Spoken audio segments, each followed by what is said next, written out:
Everyone in Washington, D.C. is very concerned and focused on the new communist mayor of New York City, Zohran Mamdani. But are they missing the bigger picture and the bigger story here, which is the rise of the normie communist in states like Maine? Graham Platner is the latest candidate to come out of the state of Maine, and he is growing in his following like crazy.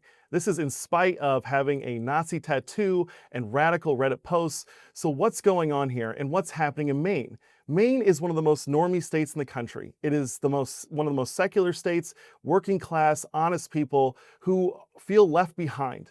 We're here to talk about what is going on there and why the radicalism is happening here. And by the way, this is a state that just censured Laurel Libby for the crime of speaking out about men in her daughter's locker rooms and showers, men and women's sports. It's absolutely crazy. And one of the people that I know in Maine who has the best pulse on what's happening there and where the state needs to go from here is my very good friend, Garrett Mason. Garrett, welcome to the Terry Schilling Show. Hey, Terry, thanks for having me. So let's just jump into this. Obviously, I think that there's something big going on here in Maine.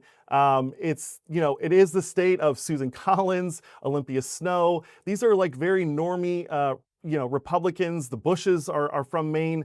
But what is going on with the new rise of Graham Platner? Like, why is he breaking out from all the other Democrats?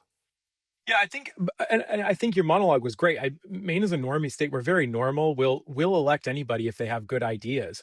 But we're the state, like you said, of Olympia Snowe. We've said, George Mitchell. We also elected people like Paul LePage and Susan Collins.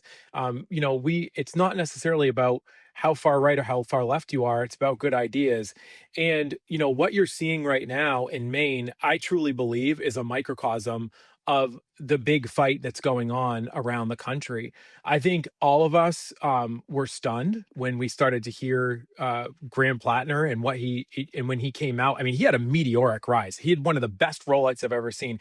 Terry, you and I have been involved in politics for a long time, and it's not often that you get 700-800 people in any state to show up for something. Graham Platner, on his first day, on his announcement, filled the Cumberland County Civic Center with Bernie Sanders. I mean, that's a 7,000 seat auditorium.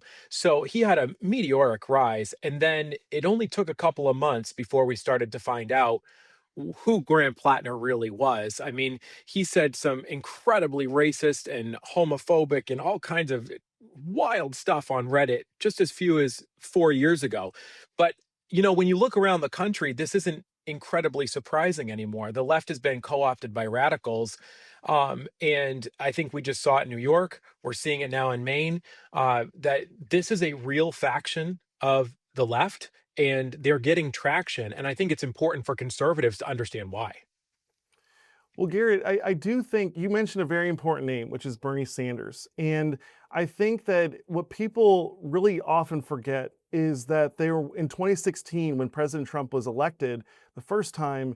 There were lots of data to show that the Bernie Sanders wing of America actually crossed over and was responsible for electing President Trump to public office. And I think that there's something very interesting on both the left and the right that's happening, which is that the establishment in both parties are not speaking to the actual concerns of the American people, of the voters and the electorate.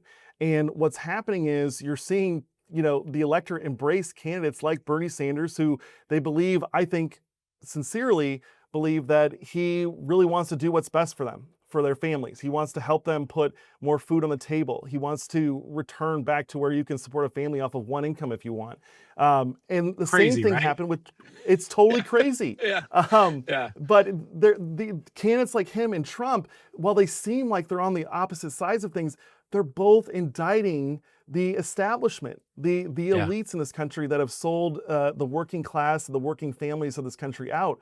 And I think that ultimately that's why Janet Mills is at a huge disadvantage against Graham Platner, is Yeah. because he's speaking to these normie concerns, these normal families who have real struggles, who have their children still living with them in their basements because they can't afford to buy their own homes, right?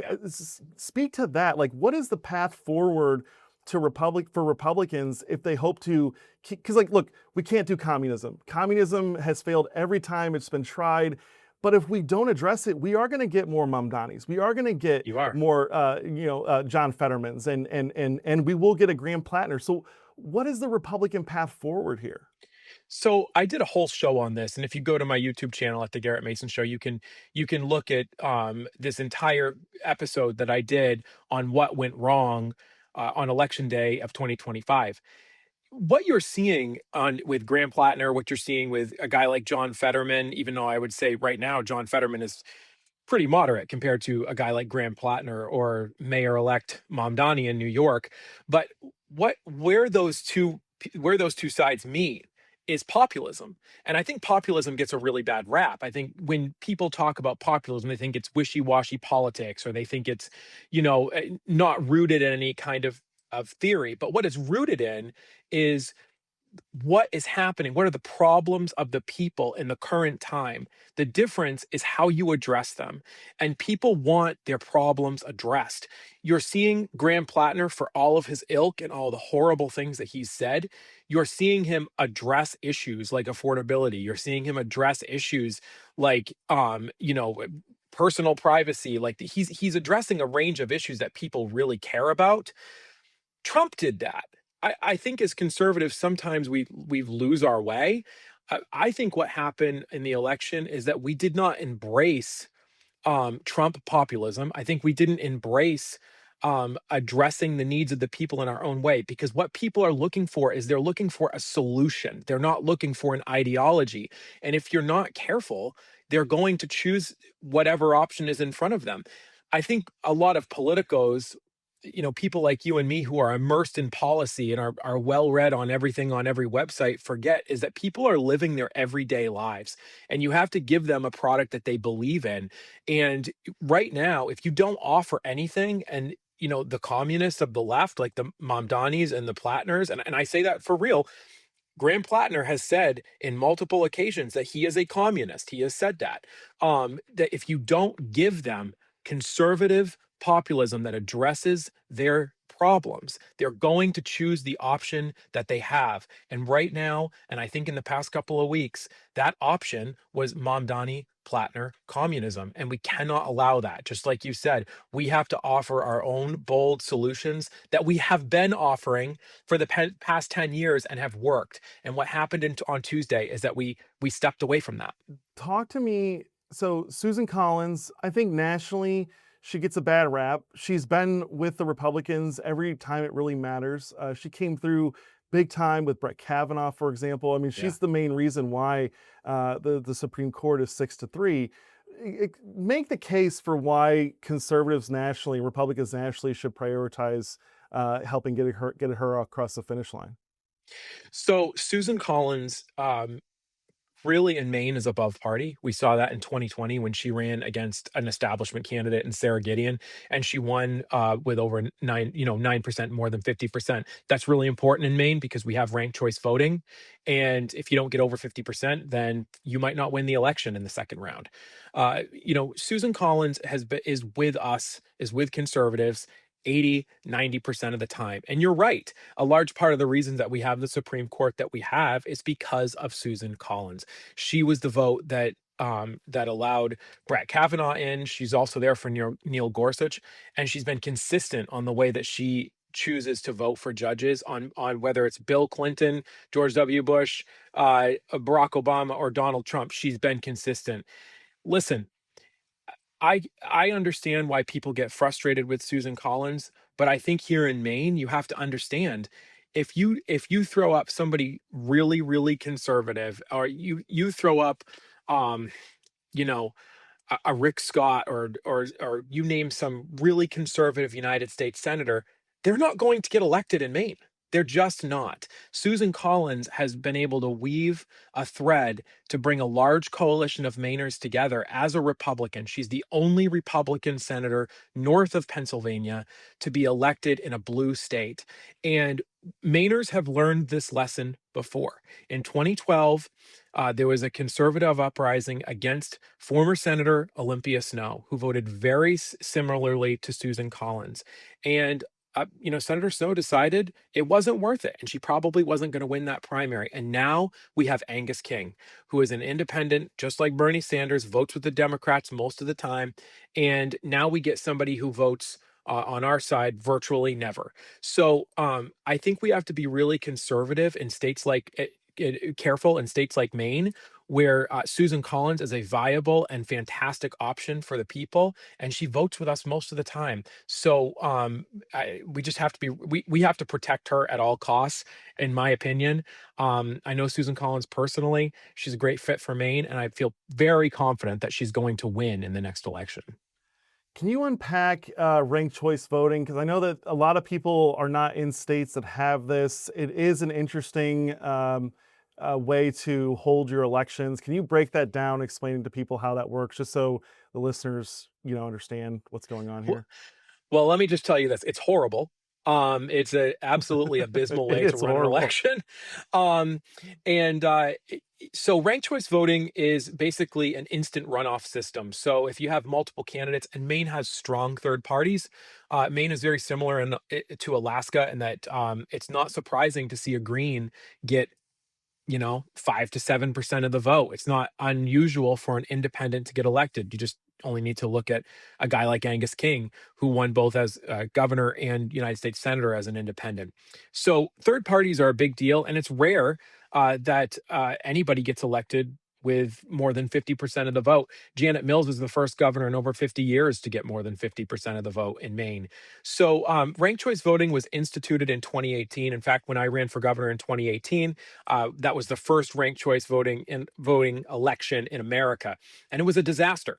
It was, you have a very complicated ballot where you choose your choices. It looks like an Excel spreadsheet, and you have to choose one, two, three, four, five, six, seven, however many people are on the ballot.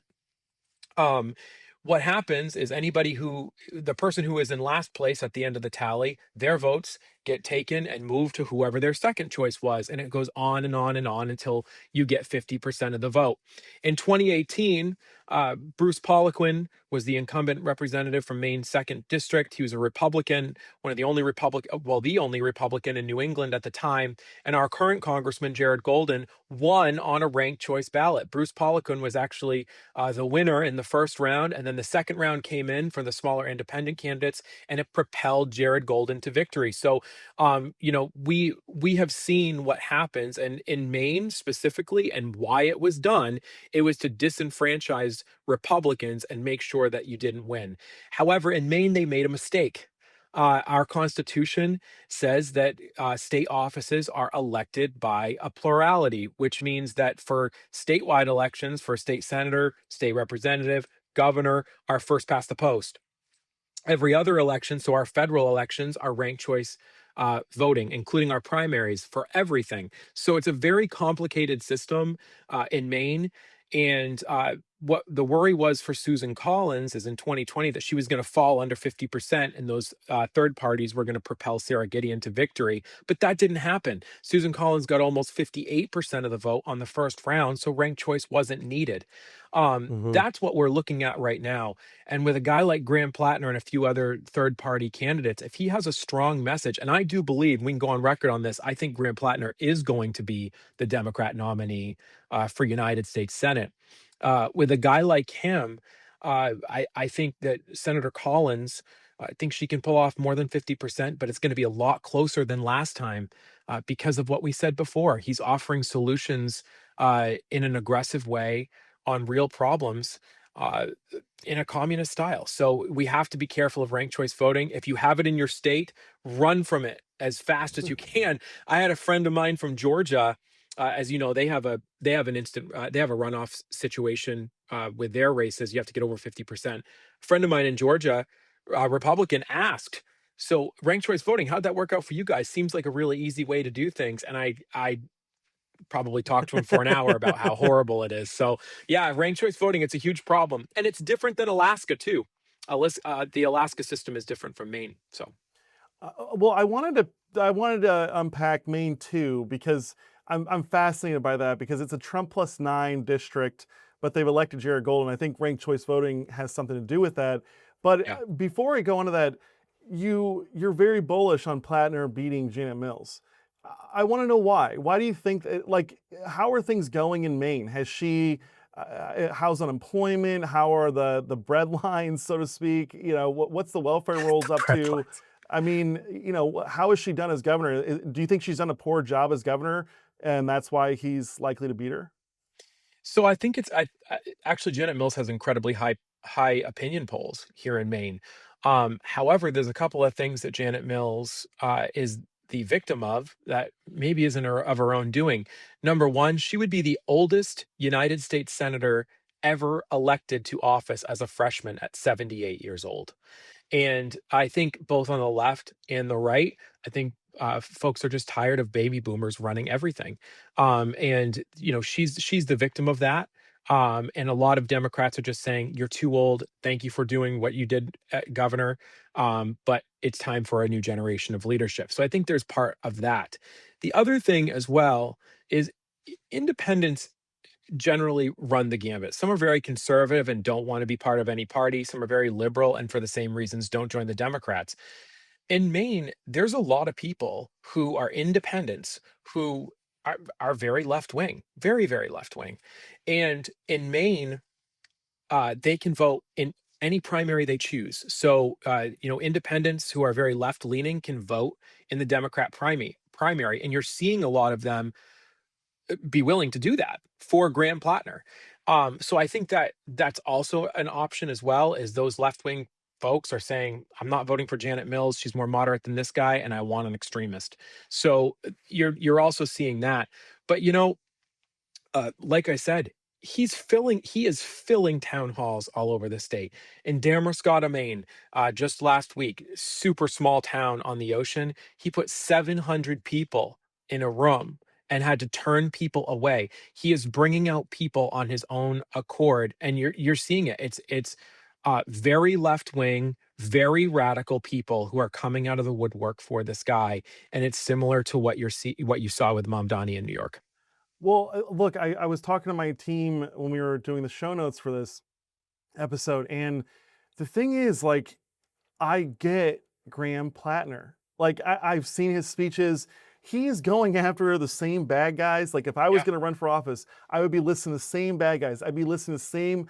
I'd have the same list of grievances, right? I yeah. just have totally different solutions. And we see Exactly. this across the country is the communists are always diagnosing the problems, they're always giving the wrong prescriptions. They actually Yes. give the prescriptions that are going to make the problem worse, and I think that's part of their plan. Like, you don't really need big government. You don't really need communists to be in charge of everything when things are fixed and you have, flourishing and prosperity in your society.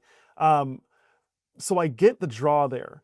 But what I Mhm. don't understand is why Jared Golden in Maine 2 is stepping down. Yeah. Like it seems like he would have this is going to be, the wind is at the Democrats' back, right? This is typically how these cycles work once the Republicans take office in the previous presidential. Why is he stepping down? Is there a story behind this? So I served with Jared Golden when I was in the legislature. We were both in legislative leadership. Obviously, I was Republican leader in the Senate. He was the assistant Democratic leader in the House. And so I've known Jared for a really long time. I don't disagree with all of his policies for sure, but Jared Golden is pretty much what you see is what you get. He doesn't really hide behind anything. And if you read the Bangor Daily News op-ed that he wrote, I believe it's largely the truth. His family has been threatened a few times. He's got a young family, and he represents the as a Democrat represents the reddest district in the country for a Democrat that has won in the House. Hmm. And so he's found a way to kind of thread the needle in his district to get elected on his own What without does help he from the National moderate on? Democrats. Does he moderate on anything? Because you kind of gotta have like Yeah. you gotta throw the Republicans some bones when you represent a deep red district like this. Yeah, you do. I think when you look at Maine has a big gun culture, a responsible gun culture, big hunting place. That's a huge issue on every ballot, no matter what. Hmm. And Jared has been actually, I believe he may have been endorsed by the NRA at one point. Might want to double check that. But he's gotten good ratings from the Sportsman Alliance of Maine, which is a really big organization in Maine. So Second Amendment issues, he's been fairly okay on. Hmm. He wrote an op-ed towards the end of the 2024 election, which is, I think, why Democrats are throwing him overboard. Is Donald Trump's going? The headline was Donald Trump's going to win the election, and I'm fine with it. And so it was like a Hmm. nod to conservatives. So I think on a lot of the public facing stuff, Jared Golden has shown himself to be, hey, I'm willing to listen to both sides. Now, he voted for Hakeem Jeffries to be leader of the Democrats. He voted for all the things that matter that the extremists in the Democrat Party are now wielding, in their own caucuses and in their own power, and electing other socialists and communists nationwide. So I mean, I do blame him for that, but at the same time, he has found a way to get elected in a red district, and I think he's just tired of it. I know a lot of people here in Maine, a lot of Democrats as well, and I can't find many establishment Democrats who have anything good to say about Jared Golden. They wanted to throw him out because he wasn't extreme enough for them. And Mm. that's just the facts. That's just the facts. I can't find many Democrats who say good things about So you Jared think Golden. that he was anticipating a competitive primary, like because the Democrats have been throwing out like anyone who votes even for like a 20-week abortion limit, like Dan Lipinski got ran out of the party for having like a moderate position on pro-life. You think Yeah. that was basically what he was worried about? Yeah, I do. And I don't, and he said in his article, and I thought this was a pretty honest statement, is that he was confident that he could win. But what changed his mind was that he dreaded the prospect of winning. And and that I felt was he just didn't have the fight in him to go through that Democrat primary, and fight off the extremists. And what I also find interesting, and you contrast that with the Republicans, Terry, right? We're having a conversation about Susan Collins and how, she's not Trump, but she's one of us, and she's voting with Mm-hmm. us most of the time. We're open, like Republicans are open and welcome to like having people like that in the party, especially in states like Maine, where that's how we make the movement move forward, is with people like Susan Collins in blue states like Maine. But in the Democrats, there's just no room. There's no room. There's no room for any kind of moderation, just like you said. And, that's driving people like Jared Golden out.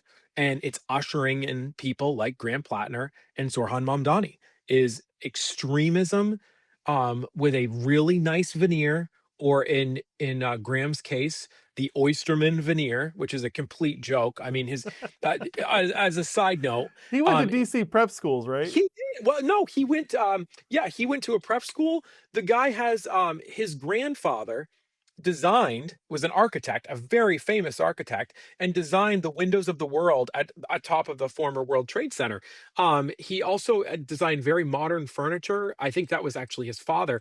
I mean, this guy is not, oh, hey, I just, got my boat and I'm gonna be an oysterman. Like, this is a guy who comes from incredible privilege, and the shtick is unbelievable. And but he's been able to get away with it, and people are excusing it because he's preaching something that they want.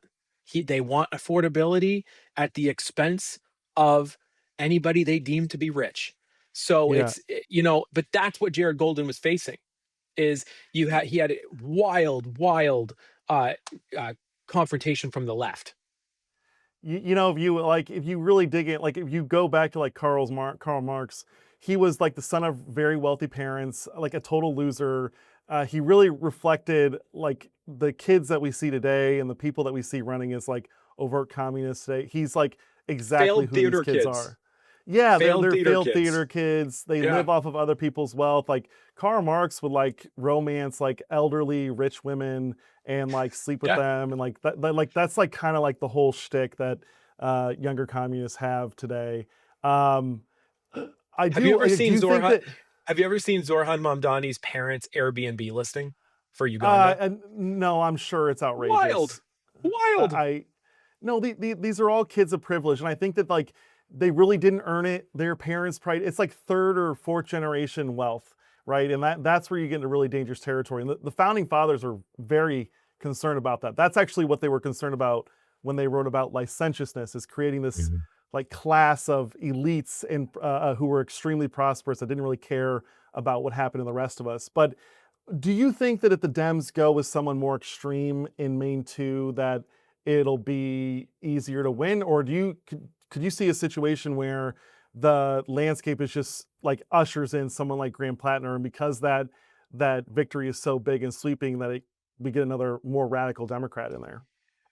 I think as far as Maine 2 goes, fortunately, right now, the Republican candidate, the only one running, is former Governor Paul LePage, who stands a pretty good chance of winning that. And however, Governor LePage is going to be, I think he'll be the oldest elected freshman member of Congress ever in United States history. I could be wrong on that, but that's something that is there as well. So, but he's very popular in Maine amongst conservatives, especially, and you saw Cook Political Report move that race from lean D to likely Republican after Jared Golden exited the race. So I'm not sure that it's Maine 2 that I'm worried about, but I am worried about the U.S. Senate race. And I will give you one funny thing. Jordan Wood, who was running for the Democrat primary, he was actually the first entry into that and race against Susan Collins. Um, he exited the Senate race and it is now running for CD2. And what's interesting about him is he is the former chief of staff to Katie Porter, Congresswoman Katie Porter, who is running for governor of California. The one who said, Get "Get out out of of my my effing effing shot. shot," like But he is her former chief of staff, and if he The can poor withstand guy. Katie Porter, like I don't know, maybe he's got some staying power, but a guy like him, he's now switched into running for CD2. There's a big primary that's going to take place over there. But I think the worry we have is a guy like Graham Platner being able to get out the vote. And what I'm interested in as a conservative and as a Republican is I want to make sure that we're getting out the vote too, because we can't always rely on Donald Trump to bring the vote out for us. Mhm. We have to Mhm. go and learn how to do it ourselves. And in 2026, that's an effort that I want to put forward, and that's an effort that you spoke with Laurel Libby. I talked about Laurel Libby. She's just announced yesterday that she's starting her own initiative. She's not running for re-election to the main house, and she's gonna make sure that grassroots conservatives gets elected and do it in a grassroots way, which she's been incredibly effective at. So I mean, that's what I'm concerned about, is that Mhm. we have to match fire with fire on the political front and make sure. Listen, there's 90,000 people in Maine, 90,000 people in Maine that showed up for Donald Trump in 2024 that did not show up when Paul LePage ran for reelection to the Mhm. governor's office in 2022. We need to make sure that those 90,000 people show up, because if they do, we win. And even in a blue state like Maine, it would be a red wave if those people just came back out. So I love Paul LePage, huge fan. I think he was one of the original populists, Yeah. and obviously he won in Maine. Uh, I feel though that like being governor and then running for a member of Congress. I mean, first of all, being governor and then running for U.S. Senate is like a huge step down. Like Yeah. Yeah. you don't get a security detail anymore. Like you don't get a driver, you don't get a jet or a helicopter like these governors get. Uh, but to go from like governor to state house or to Congress, that's a kind of a step down. Do you think he was doing that like just to be a team player because he was the best guy to run? And do you think that there's a chance he could drop out in light of Golden stepping down? I mean, he seemed to have doubled down pretty significantly on running. I think when he got in the race, there was multiple attempts. Former Congressman Bruce Poliquin came back and tried to mount a challenge. Mhm. My cousin Dale Crafts ran for that seat. Came within a couple of points, and all these races have been really, really close, but nobody could Mhm. seem to get the 50% needed under ranked choice voting to knock Jared Golden off. And I think he was committed to that. He Yep. wanted to make sure that we won that seat back, because there's no reason that we shouldn't have it. Mhm. It's a Republican seat. It's a conservative population. So I think he is very committed to winning the seat. He's said that he's only wants to serve 1 or 2 terms. And I think we'll see what happens. But there's going to be a wide open Democrat primary, and I think part of that will dictate what kind of race Paula Page runs. Um, all right, I want to get into voter ID because you guys had a voter ID referendum that failed, I think by 30 points, It was which awful. sounds crazy to me because, I do a ton of polling, as you know. Mhm. It's always super popular to do voter ID. So what happened in Maine there that it lost by 30 points? Yeah, I mean, it was part of the casualty of what happened, you know, that a very bloody Tuesday in November for conservatives. But this one was self-inflicted. This was an issue that should have won 60-40, that lost 65-35. And the initiative was simple. It's voter ID. Everybody seems to agree with it. I know from your polling that no matter where you run it, if you say we should have voter ID to vote, it's super popular. However, this referendum and the folks who led it decided to inject uh, absentee ballot revisions, and the Democrats seized on that. They seized on, they're going to take away your absentee balloting. And listen, the left lies. Like there's no doubt Hmm. about it that wasn't the case in the referendum. But they took that those absentee ballot changes and drove a Mack truck through it, and we're very successful. Over 60% of Mainers vote absentee. It's incredibly popular. And people like it. They like being able to go to the town office and pick up their ballot for their wife or their husband and bring it home, vote, and throw it in the mail. They like it. And I think what Donald Trump has taught us is that we have to embrace things like absentee voting until we can change the law so that that fraud and abuse of the system is able to be eliminated. But I mean, they took that issue and they turned it into all of that. The other side, the no side of that referendum, would not talk about voter ID at all. They didn't use all the old things like, well, voter ID is racist because minorities don't know how to get driver's Yeah, licenses. I kind of You know, like forcing that issue. yeah, Like, no, you explain to me why black people can't get photo IDs. I love to hear yeah, that. enlighten me. What is it about black people that they don't know how to get photo IDs? It's wild, Seems but a they didn't. little racist. It's it's super racist, and they didn't even they didn't use those arguments this time because I do think that we're doing a really good job of saying like, no, no, no, please tell me this. Um, but they talked about absentee balloting, and it completely upended the system. And so from Maine, you have a cautionary tale. Like, don't just talk about voter ID. You go out to California. I know they're collecting signatures right now on voter ID. We know there's complete fraud going on over there right now. I mean, there's no Mhm. question about it. Um, my wife, my wife is from California, and for many years after she moved to Maine, she was getting her California absentee ballot in the mail, although she was a registered voter in Maine. So, like, this is happening in California, but just run on voter ID. Don't try to stick everything else with it. Just take Yep. what you can get now and win with it because it's a winning issue. And I think with conservatives, we're so guilty of that so many times is trying to get the whole turkey when all you need is the leg. Let's shift to governor's race. Yeah. You and I worked together back in 2022. Talked a lot. What's going to happen in this Maine governor's race? Because I feel like it's always a sleeper. I feel like if Republicans really focus there, we could take that state back. What's the lay of the land there? Yeah. So on the Democrat side, it's the nepotism primary. It's there's 5 people running right now.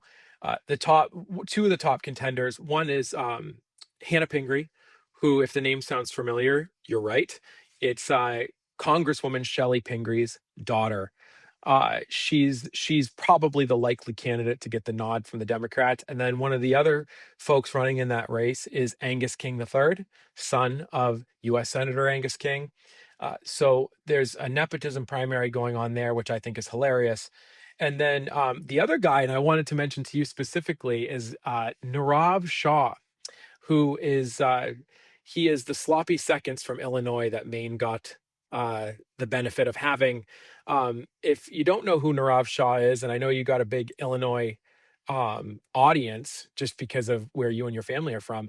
But Narav was the CDC director in Illinois, and he was responsible for a Legionnaires outbreak in a veterans home in Illinois, and widely credited with being the albatross around the neck of who was the Republican governor out there like a few years ago? Bruce Rauner.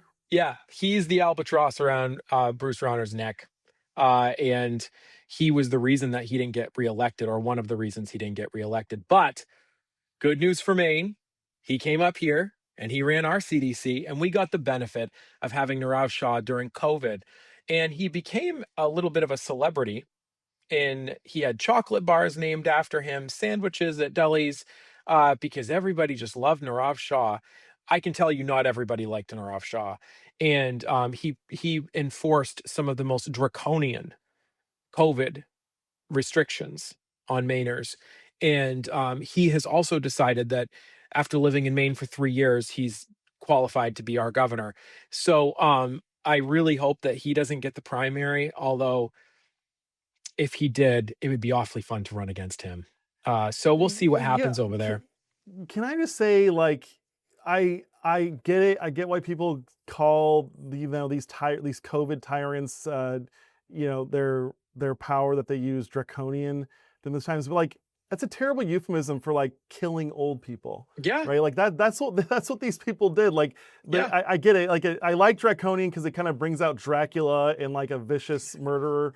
But they killed old people. they They did. literally put COVID patients into nursing homes. They released prisoners. They forced all of us out of our churches. They opened up the dispensaries. They opened up the liquor stores. They opened up the casinos, and then Yep. they closed our churches. They closed our schools. I mean, it was just so bad. I think these people should be in jail. I mean, but many of Yeah. them for what They, they did to us.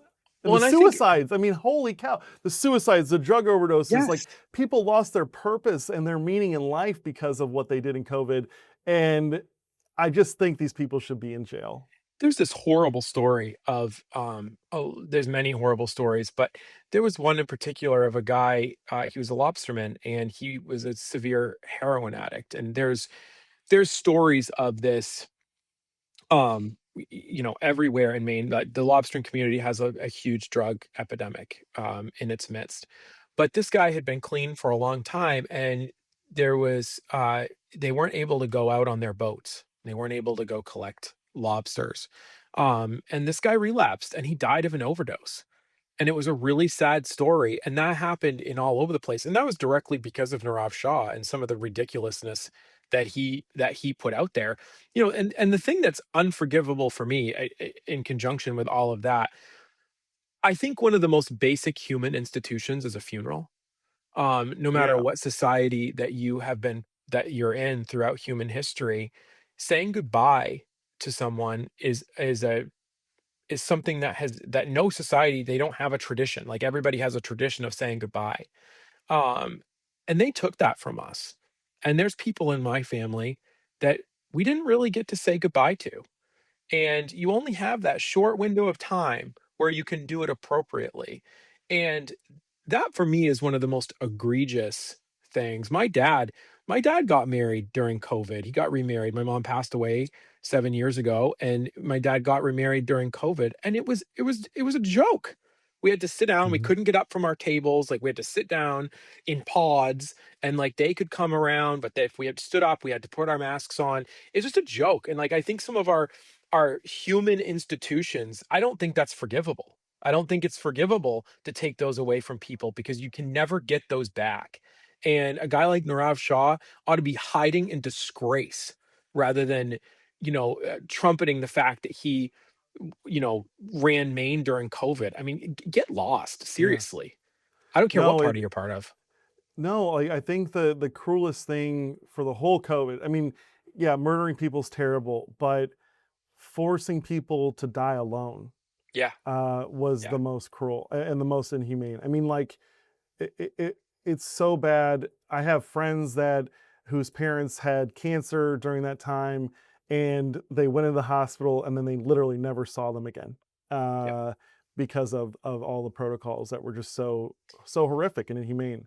No, Um, yeah, and then I just think that, like, I think the Democrats, I don't think they're going to nominate him. I think I don't, but if they did, let's talk about that. I'm sure Mainers would love to be reminded about COVID every day when they wake up, but, you know, what well, do I know? but the thing is, like, okay, if we're being honest, even if it's not Narav Shah, the other two Democrats, and I would argue some of the other Republicans in the primary would do the same thing, Mhm. right? Because it's not just like, Yeah, okay, the Democrats are obviously evil, but we saw Republicans across the country try to do the same stuff and they went yeah. along with this stuff because they didn't have backbone. So it's like you're either evil or you lack backbone, and those both result in evil things happening because you don't stand up to the evil.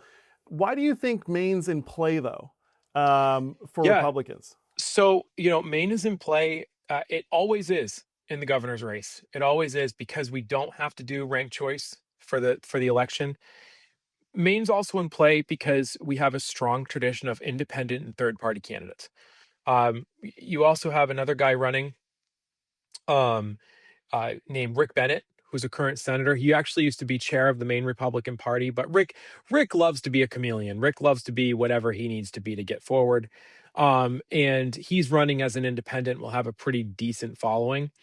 And you have a couple of other independent candidates as well, which leaves an opening for Republicans. And so Maine is always in play. We elected Paul LePage, who was arguably one of the most conservative governors in America during his tenure. So we're open to that, especially in governor's races.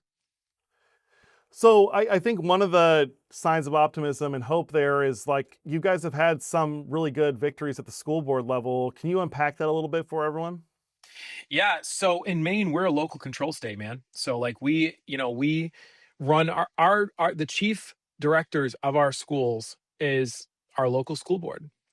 Like your moms and dads, the people just who get elected to seats that sometimes go unfilled. And when, like my mom did, my mom won a write-in campaign with 32 votes for our school board.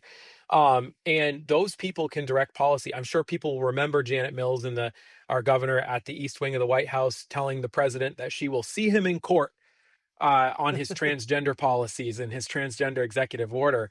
But in Maine, she didn't really have the ability to do that. It's our local school board. So what's been happening is there's a fantastic group, my friend Heidi Sampson, former state representative, the Maine Education Initiative, who's going around and talking to school boards and saying, hey, you can ignore whatever she said and you can enforce this stuff on your own. And to date, she's had 6 school boards that have adopted model policies to say, hey, we're not following the Maine Human Rights Act and all this, gender wild craziness. We're going to go with what President Trump's executive order is. And they're adopting these policies saying there's going to be boys sports, girls sports, and co-ed sports. And we've had incredible victories there. So, I mean, not all is lost in Maine. And as someone who's watched this for a long time, seeing these school boards stand up and say, no, no, no, we're in control of this. We don't have to listen to you.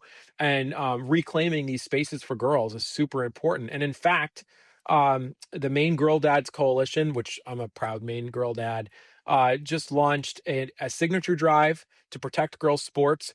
And it would just say that. It would say girl sports, boys sports, co-ed sports. We're going to recognize traditional gender. We're seeing, I just got a report today, 63,000 signatures. You need a little bit over 80 to get on the ballot. And so we're likely going to see that on the ballot next November. And our polling says it's going to pass in a landslide. So that's really exciting.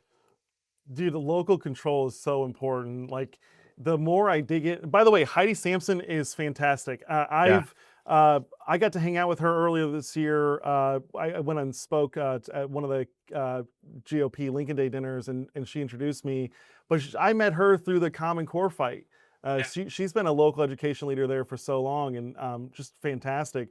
But the more you dig into all the problems in the schools, you realize very quickly, oh, it's because DC has way too much power. And then you go a little bit further, oh, these state capitals have too much power. If you just give that power back to the parents and get it away from, I don't think if you're a teacher or part of this, like the teachers union, I don't think anyone who's funded by the teachers unions should be able to be on the school board, because the I whole totally point agree. of the school board is to hold the teachers accountable, right? So Yes. it's like getting some. It's a conflict of interest to be funded by the teachers unions and then having to hold the teachers accountable. It doesn't make any sense at all. They But shouldn't be yeah, able to that local electioneer control is so either. important. These some of these school departments will send notices home in their kids' backpack saying, "Hey, vote for the school budget." And it happens it's like, "What? Are you kidding me?" Like, you're the entity that's being governed here. Like, you shouldn't be able to use kids as propaganda tools, but the left is really good at that. I really love, all across the country, they have these local levy, ballot initiatives where they'll separate the tax increase from the new spending. So, in Texas, they'll want to build a Yeah. new library and they'll vote yes to build a new library and then no on the new taxes to fund the library. I love that. Yeah, it's beautiful. It's very It's American. So, anyway, what are we leaving out? I mean, we've been talking for a bit. What have I left? You, by the way, congrats. You've had this podcast now for, I think, like what, 2 months? How's Yeah, it going? What was it's the going impetus great. behind starting that? Yeah. So the podcast is going great. Please like, subscribe. I know you go through the whole thing with your show as well. This show's been doing great. And I've always wanted to be able to speak on my own and say the things that I want to say. I've been, on the NBC affiliate here in Maine as a political commentator for a while, served in the state legislature for 8 years, currently a county commissioner. And I just hate relying on somebody else's microphone to say what I want to say, and this is a way for me to do that, but talk about Maine politics, but also talking about national politics. And I think what we talked about today, Maine is a microcosm of what is going on in America. It's a very unique state. I keep saying that we're a blue state. We're really not. Like, we're very much, we trend purple. And I I think the largest lesson that you can learn about Maine and what we talk about on my podcast is you have to give people a solution. You have to be able Hmm. to give people an answer to their problems. And if you are not careful and you provide the wrong things, if you're just a conservative that says, well, we want lower taxes and less regulation, that doesn't help the regular person. You need to talk to them about how you're going to do that and why it makes sense to choose freedom over communism. And that's the fight right now. And you're seeing that in Maine. There is a huge, huge battle going on between straight up communism. We have a candidate for the United States Senate who has said that he woke up and became a communist. The mayor of New York is a communist. Like, that's what we're fighting now. We're fighting communism versus freedom. And you have to give people a reason to vote for freedom, because if you don't, they will choose whatever temporary savior on the left is going to, wants to give them. So I think Maine's super important. It's a small state, but it shows what can happen when you let the left go unchecked. Yeah, I think that that's exactly right. Like, Republicans do a very bad job of like realizing like, no, you run for office to solve problems. You don't run for office just to repeat platitudes and things that have been repeated for Republican orthodoxy. Like, you figure out what people are suffering from and how you're Yes. going to solve that.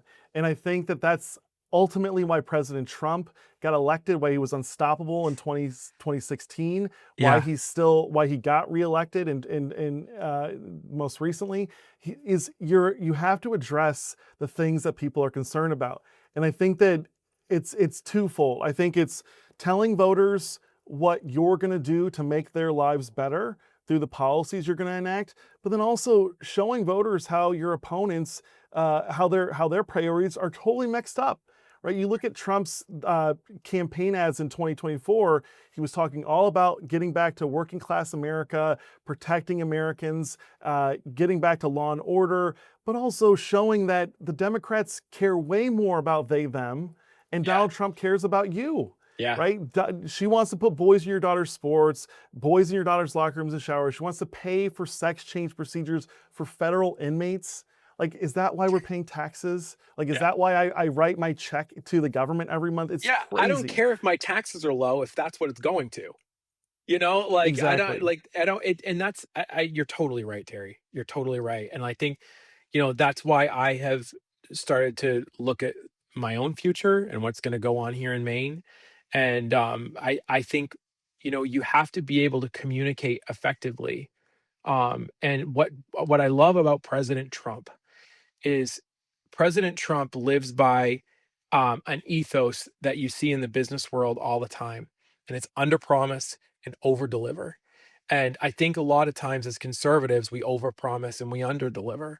And I think Donald Trump has shown us how to win elections. He's shown us what new conservatism is and why populism is important and understanding what the needs of the people are. And that's what conservatives need to do going forward is there's an affordability crisis going on right now. One of the things we talked about um, a couple of weeks ago is it's not about, Maine has a housing crisis. We have 80,000 homes that need to be built, right? That just to keep up with demand. We have some of the oldest housing stock in the entire country. Having a house built before 1980 is common. It's not about building more houses. It's about what financial products are out there right now to be able to help new buyers. There's not many because, and I think President Trump is highlighting some of that with mortgage portability and lowering interest rates and stuff like that. Like, you have to address where people actually are because saying we need to build more houses. My wife is a contractor. It takes 9 months to a year to build a home. And 9 months to a year is not My a goodness. problem solving. You have to No. deal with what you have and work towards the future.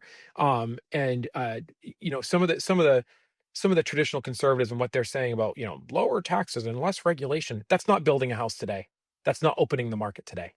And, President Trump has taught us how to talk to these people in a way that actually addresses their problems.